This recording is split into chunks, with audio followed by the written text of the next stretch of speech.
오늘 말씀의 제목도 뭐예요? 내가 찬송하리이다. 말씀의 제목처럼 우리가 일생 동안 주님을 찬송하는 우리 모두가 되었으면 좋겠습니다. 제가 집에서 떠나서 아침에 교회에 오면 제일 먼저 하는 것이 찬송가를 틀어놓는 겁니다. 하루 종일 막 4시간짜리, 8시간짜리, 막 5시간짜리 있거든요. 하루 종일 찬송가를 들으면 기분이 굉장히 좋고 정말 가사를 통해서 제가 은혜를 많이 받습니다. 어떤 말씀보다도 때로는 우리 가슴 폐부를 찌르는 하나님의 찬송의 은혜를 누리게 됩니다. 여러분도 가정에서도 한번 해보십시오. 잠들기 전까지 CBS 찬양이 나오고 말씀 나올 때는 좋은데 또 복음성가 아닐 때는 조금 괴롭기도 한 때가 있긴 하지만 어떻든 찬송을 늘 가까이 하고 듣는 우리 모두가 되었으면 좋겠습니다. 오늘 본문에 보시면은 정말 이 기록자가 다윗이 기록을 했는데요, 절체절명의 위기 속에서 기록했던 것을 알 수가 있습니다. 오늘은 그의 찬송이 어떤 과정을 거치면서 나왔는지를 살펴보면서 함께 은혜를 나누고자 합니다. 먼저 크게 세 가지로 오늘 본문을 우리가 요약해 볼 수가 있는데요, 탄식할 만한 상황이 있었다는 겁니다. 그에게는. 그래서 우리가 가지고 있는 성경의 표제에 보시면 인도자를 따라 알다스햇에 맞춘 노래, 다윗이 사울을 피하여 굴에 있던 때라고 말씀하고 있습니다. 사울이 정예 군대 3,000명을 풀어가지고 다윗을 잡아와라, 이게 걸리기만 하면 이제 죽는 겁니다. 언제 죽을지 모르는 급박한 상황 속에 있습니다. 그래서 동굴 속에 피해 있지만 그 불안하기가 짝이 없죠. 동굴 속에 들어있다가 만일 발각되기라도 하면 그건 도가니든 쥐 아니겠습니까? 그렇게 사울을 피하여 동굴에 숨어있던 때 하나님의 도움을 요청한 노래가 바로 시편 57편입니다.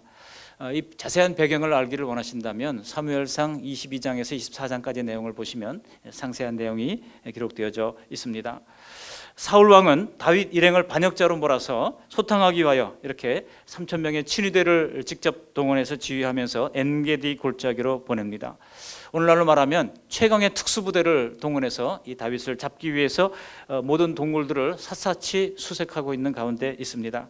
지금 이런 상황의 급박함은 다윗이 오늘 4절에 보시면 자신의 처지를 아주 절박하게 표현한 것을 통해서도 알 수가 있습니다. 우리 4절 말씀 함께 읽어보실까요? 4절, 내 영혼이 사자들 가운데서 살며 내가 불살하는 자들 중에 누웠으니 곧 사람의 아들들 중에라. 그들의 이는 창과 화살이요 그들의 혀는 날카로운 칼 같도다. 당시 동굴들을 수색할 때요, 동굴 바깥에서 불을 놨습니다. 그래가지고 연기가 안에 들어가면 그 안에 있는 사람들이 호흡 곤란을 느끼면서 이제 동굴에서 빠져나올 수밖에 없었죠. 그런데 내 영혼이 마치 그 사자들 가운데 있는 그런 먹잇감 같은 것으로 그런 느끼고 있습니다. 또 불사르는 자들 중에 누웠다라고 고백을 할 정도로 아주 시시각각으로 다가오는 위험이 그에게 다가오는 것을 그가 느끼고 있습니다. 그는 자신을 삼키려고 비방하는 대적의 무리 사이에서 괴롭고 두려웠기만 한 것입니다. 여기 사자들, 불사르는 자들, 잡아먹으려 애쓰고 있는 그런 원수를 비유적으로 표현한 것이라고 할 수가 있습니다. 근데 자세히 보시면 어떻게 그를 괴롭게 했느냐, 다 언어로 괴롭게 했다는 것을 알 수가 있습니다. 그래서 여기 3절에 보면 나를 삼키려는 자들의 뭐라고요? 비방이 있었다는 거죠. 그리고 또 4절에 보면은 그들의 혀는 날카로운 칼 같도다. 이 비방이나 혀, 이게 다 뭐예요? 말로 괴롭게 하는 것이라고 할 수 있습니다. 실제로 야고보서 3장 5절 6절 보시면은요, 이 불사르는 혀에 대해서 말씀을 하기를 이렇게 이야기를 합니다. 이와 같이 혀도 작은 지체로 돼 큰 것을 자랑하도다. 보라, 얼마나 작은 불이 얼마나 많은 나무를 태우는가. 혀는 곧 불이요 불의의 세계라. 혀는 우리 지체 중에서 온몸을 더럽히고 삶의 수레바퀴를 불사르나니. 우리의 삶을 불사르는 것이 바로 혀의 권세라고 하는 거예요. 그러면서 하는 말이 뭡니까? 그 사르는 것이 지옥불에서 나느니라고 말씀하고 있습니다. 여러분, 다른 사람들이 나에 대해서 이야기하는 것을 들어보면 기분이 좋은 말보다 뚜껑이 열리는 이야기, 꼭지가 도는 이야기들이 사실 많습니다. 교회 사역이 힘든 것은 그 말 많은 가운데 사역해야 하기 때문입니다. 그런데 마치 말로 남을 헐뜯고 비난하고 조롱하는 사람들은 마치 불처럼 자기만 타는 것이 아니라 함께 타는 거예요. 남도 태워버리고 자기도 타버리는 것입니다. 다윗이 지금 그런 가운데 있다고, 그런 위기 속에 있다고 그가 느끼고 있다는 것입니다. 그는 지금 4절에 있는 것처럼 내 영혼이 사자들 가운데 살고 있다고 느낍니다. 또 그들의 이빨은 창과 화살 같고 그들의 혀는 날카로운 칼 같다고 느끼고 있습니다. 근데 여기서 끝이 아니에요. 우리 6절 말씀 함께 읽어보시겠습니다. 6절, 그들이 내 걸음을 막으려고 그물을 준비하였으니 내 영혼이 억울하도다. 그들이 내 앞에 웅덩이를 팠으나 자기들이 그 중에 빠졌도다. 셀라. 그러니까 동굴을 수색을 하면서 이제 동굴이 막 여러 군데 막 있으면은 한 곳에는 불을 넣고 또 반대편에는 그물을 쳐놓은 거예요. 분명히 이쪽으로 빠져나올 거다 해가지고 사람이 있거나 없거나 알 수가 없으니까 무조건 이제 그렇게 해놓고 보는 것이죠. 여러분, 누구나 인생의 막다른 골목에서 탄식할 수밖에 없는 환경을 만날 때가 있습니다. 그럴 때면 우리가 어떻게 되겠습니까? 오늘 다윗의 해법은 하나님 앞에 그냥 탄식하는 거였어요.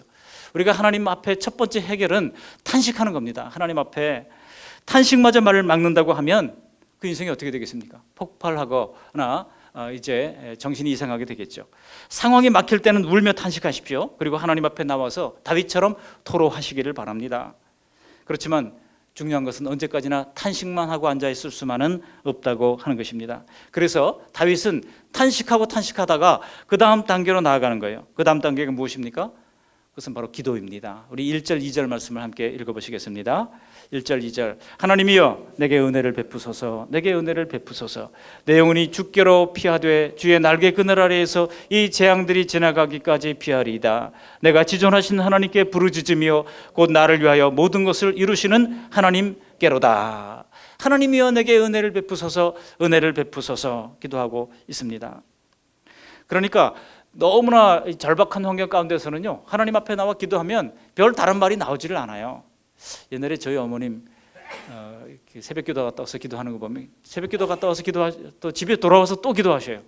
기도하면서 식구들을 다 깨워놔요. 그러면서 하는 기도 내용을 들어보면 그냥 아버지 그래요. 그래서 아버지라고 발음을 정확하게 하는 것도 아니고 아버지 그러는데 좀 이렇게 촌스럽게 기도를 하시나 그런 생각을 어린 마음에 했던 적도 있습니다. 여러분, 우리가 하나님 앞에 정말 탄식할 때는 다른 말이 나올 게 없어요. 그 말이 다 들어있어요. 자신의 그 고백과 자신의 그 어려운 환경에 대한 한탄, 또 주님 앞에 간절히 구하는 절박한 내용들이 아버지 하는 그 속에 다 들어있는 것입니다. 예레미야 33장 2절 3절 보시면 이렇게 기도할 것을 가르칩니다. 이를 행하시는 여호와, 그것을 만들며 성취하시는 여호와, 그의 이름을 여호와라 하는 이가 이와 같이 이르시도되, 뭐예요? 그 다음에 너는 내게 부르짖으라. 내가 내게 응답하겠고 내가 알지 못하는 크고 은밀한 일을 내게 보이리라. 아멘. 여러분, 이런 하나님 앞에 나와 부르짖기를 바랍니다. 먼저 탄식하십시오. 그러나 탄식에만 머물지 마시고 더 나아가 하나님 앞에 나와 간구하며 부르짖는 우리 모두가 되시기를 바랍니다. 하나님은 부르짖고 간구하는 자녀들을 위하여 행하시고 성취하시는 분이십니다. 좋은 것을 이미 예비해 두시고 계시는 분이십니다.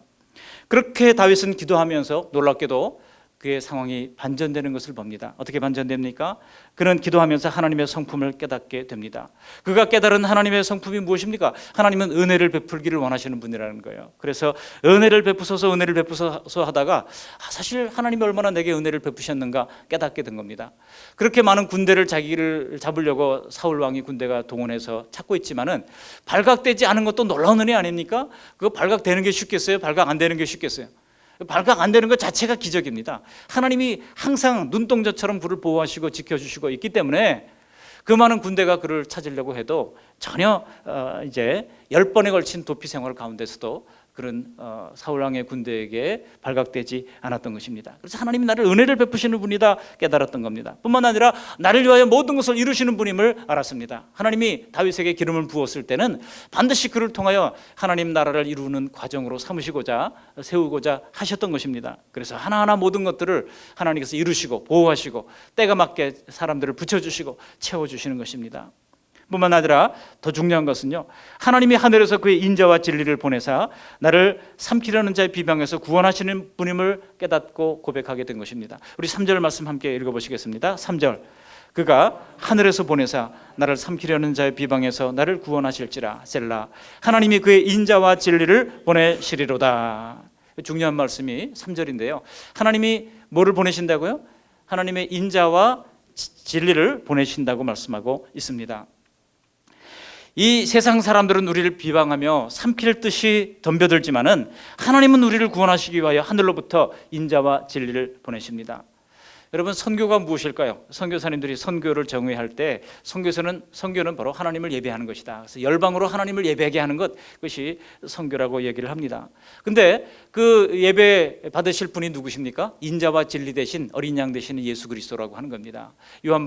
요한계시록 4장에서 그렇게 7장에서 하늘 성가대의 모습 가운데 보면 각 나라와 족속과 백성과 방언에서 허다한 무리들이 이 보좌에 계시는 어린 양 되신 우리 예수님께 경배하고 찬양하게 될 것입니다. 그런데 그 예수님이 바로 인자가 되신 분이시고 그 예수님이 이제 진리이신 분이시라고 하는 것입니다. 인자와 진리는 다른 말로 하면 사랑과 진리입니다. 우리 예수님이야말로 사랑과 진리를 동시에 가지고 계신 분이신 것입니다. 한마디로 우리를 결코 포기하지 않으신 하나님의 사랑, 그 사랑은 예수 그리스도를 통해서 나타났습니다. 그리고 그 가운데서도 진리를 잃어버리지 않는 하나님의 엄정한 공의가 이 인자와 진리라고 하는 말 속에서 드러났던 것입니다. 한마디로 인자와 진리는 바로 예수 그리스도를 소개하고 있는 것입니다. 지금 목숨이 경각에 달려있는 급박한 상황에서 다윗은 탄식하다가 신음하다가 기도하다가 마침내 하나님의 비밀을 발견하게 된 것입니다. 그것이 바로 인자를 보내사 인자와 진리를 이 땅에 보내심으로 하나님의 구원 섭리를 이루실 것을 그가 깨닫고 놀라운 반전이 일어나는데, 어떻게 반전이 일어납니까? 바로 찬송으로 하나님께 나아가게 됐다는 거예요. 우리 7절 8절 말씀을 함께 읽어보시겠습니다. 7절 8절. 하나님이여, 내 마음이 확정되었고 내 마음이 확정되었사오니 내가 노래하고 내가 찬송하리이다. 내 영광아 깰지어다. 비파야 수구마 깰지어다. 내가 새벽을 깨우리로다. 여기 확정되고 확정되었으니, 우리가 지금 찬양했잖아요. 확정되고 확정되었사오니. 여러분, 그 확정되다라고 하는 말이 steadfast라고 영어로는 돼 있어요. 이 말씀이 흔들림이 없다, 이런 뜻입니다. 실제로 표준세 번역 성경을 보시면 이렇게 번역을 해 놨습니다. 7절 말씀을 제가 읽어드리겠습니다. 표준세 번역으로. 하나님, 내 마음은 흔들림이 없습니다. 진실로 내 마음은 확고합니다. 내가 가락에 맞추어 노래를 부르겠습니다. 이렇게 돼 있어요. 내 마음은 흔들림이 없습니다. 이제 주님께서 나를 언약 가운데 붙들어 주시고 기름 부어 주셨으니 그 하나님의 언약대로 성취시킬 것입니다 라고 하나님의 언약만을 바라보고 있는 거예요. 지금 상황을 바라보지 아니하고 하나님의 언약을 바라보면서 찬송으로 이제 하나님께 나가기로 마음을 정했다는 것입니다. 흔들림 없이 하나님을 찬송하기로 결정했다는 거예요. 사실 일주일 168시간 살아가면서 지난 한 주간도 제가 생각해도 저도 참 정신없이 막 살았던 것 같아요. 그런데 바쁜 일상 속에서도 정말 마음속에 찬양을 들을 때 하나님께서 평강을 주시고 또 은혜를 허락해 주시는 것을 많이 체험합니다. 여러분, 다윗도 하나님을 찬송하기로 결정했습니다. 상황과 상관없이 하나님을 찬송하기로 결정했던 것입니다. 우리 9절 말씀 함께 읽어보십니다. 주여, 내가 만민 중에서 주께 감사하오며 문나라 중에서 주를 찬송하리이다. 여기 먼저 만민 중에서라는 말과 문나라 중에서라고 하는 것은 그의 관점이 단지 유대나라 이스라엘만 염두에 두고 있지 않다는 것을 말해주고 있습니다. 뿐만 아니라 10절을 보십시오. 우리 10절 말씀도 함께 읽어보십니다. 무릇 주의 인자는 커서 하늘에 미치고 주의 진리는 궁창에 이르나이다. 11절. 하나님이여, 주는 하늘 위에 높이 들리시며 주의 영광이 온 세계 위에 높아지기를 원하나이다. 주의 영광이 이스라엘 나라에만 높아지기를 원하는 게 아니라 이미 다윗 시대에 하나님은 그의 입을 통하여 온 세계 위에 주의 영광이 높아지기를 찬양을 드렸던 것입니다. 말씀을 정리합니다. 우리도 다윗처럼 환난 중에도 구원의 하나님을 끝까지 신뢰하면서 찬송하는 삶을 사는 우리 모두가 되시기를 바랍니다. 악기를 통해서 찬송할 수 있죠. 목소리를 통해서 찬송할 수 있죠. 그리고 우리가 가진 모든 은사를 통해서 우리가 하나님을 높여드리며 찬양할 수 있는 것입니다. 다윗은 절체절명의 상황 속에서 먼저 탄식했습니다. 우리가 하나님 앞에 탄식할 때는 마음껏 나와서 울며 부르짖으며 탄식하십시오. 어려울 때 탄식이라도 할 수 있어야 합니다.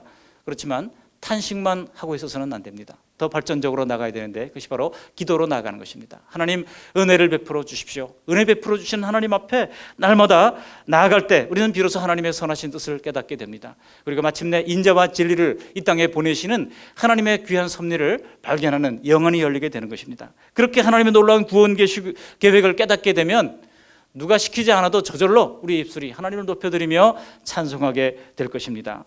그래서 그는 하나님을 찬송하기로 결단합니다. 그래서 그는 하나님의 형상인 자신의 영광을 깨웁니다. 여기 나의 영광을, 여기 11절 보시면 그렇게 얘기하고 있죠.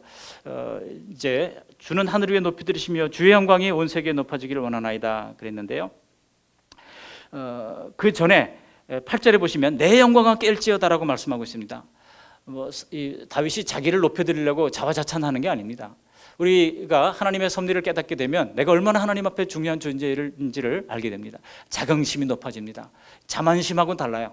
우리가 하나님 앞에 건전한 자긍심을 가지게 될 때 우리가 그릇된 열등의식이나 또 그릇된 이제 교만에서 우리가 벗어날 수가 있습니다.